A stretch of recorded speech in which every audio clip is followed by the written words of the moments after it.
Greetings folks, it's Sarah with Obadiah's, and today I want to give you guys an overview on the Nordica, the thermo models. So we do sell a lot of other hydro models. We are going to start importing the Nordica line because we've had quite a bit of demand.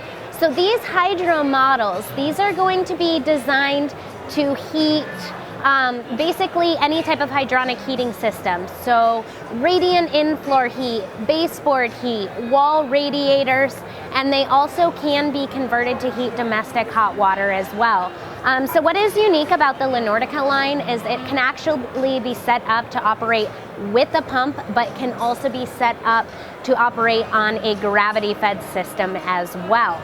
So I'm going to give you guys a general overview on these products. All right, we are taking a look inside the TermoRosa D.S.A model. So most of your firebox here is going to be the cast iron. The top, kind of dark, kind of hard to see, is going to be a black.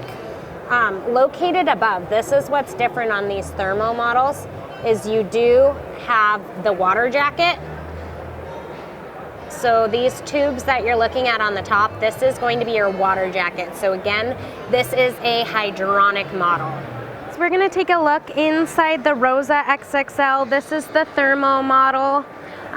So I pointed out on a couple other Nordica models that the door's shut. So can you go ahead and let go of that door? Boom.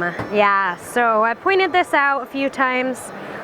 Just keep that in mind. The Nordica stoves that don't do that, I will point that out to you guys in my videos.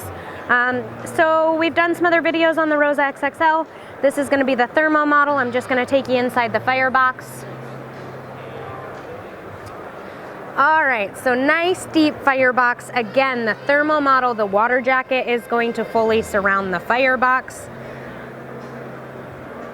You have the grate in the bottom. And located on the top of the firebox there is going to be your water jacket. So your tubes, ash pan located below the stove, inside the firebox door. And the rest of the features on this model will be the same as the regular model, except for the thermo models do have a dial damper control. So basically you will set your damper control and the model will auto-regulate or modulate to produce the correct temperature of hot water that you are looking for. I really hope that you guys find these videos helpful. If you do like our videos, please don't forget, give us a thumbs up, click subscribe to our channel. You can click it in the corner there for all of our latest updates. Thank you all so much for watching. God bless and have a wonderful day.